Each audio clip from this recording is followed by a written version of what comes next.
Je vais répondre à ce commentaire qui était sous la vidéo où je disais, je répondais à la question est-ce qu'il faut compter ses calories pour perdre du poids? Donc moi ça m'aide dans le sens où je mange vite, donc je mange de grosses quantités. Je vais répondre déjà à la première partie de la question.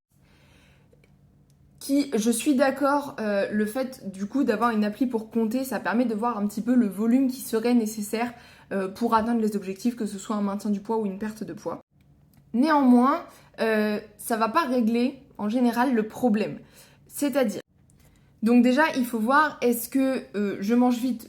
Voilà, qu'est-ce que c'est que manger vite? C'est en toute bienveillance que je réponds à ça parce que c'est une problématique qui arrive à énormément de monde.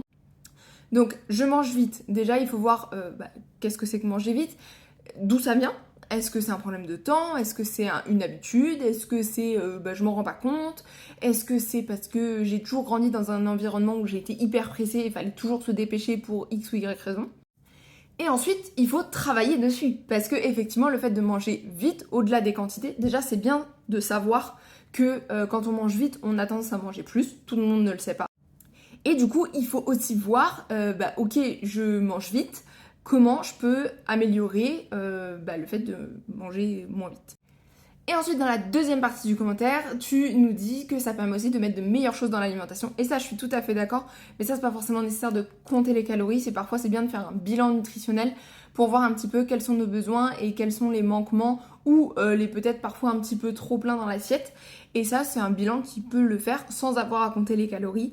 Ça permet dans un bilan de se dire, tu manges suffisamment de crudité. Par contre, ça manque peut-être un peu de cuidité. Bon, en général, c'est l'inverse. Tu manges assez de légumes cuits, mais ça manque un petit peu de cru, par exemple. Tu manges suffisamment de féculents, mais ça manque peut-être un peu de poisson. Voilà, j'en sais rien. Mais d'un point de vue qualité, en général, le fait de compter les calories, ça apporte assez peu. Hormis pour quand on compte les protéines, parce que du coup, on voit notre total protéiné augmenter, et donc ça nous permet de savoir si on couvre les besoins ou non. Mais ça, encore une fois, vous pouvez vous faire accompagner pour ne pas avoir vous-même à compter les calories et avoir des chiffres qu'on ne sait pas toujours gérer.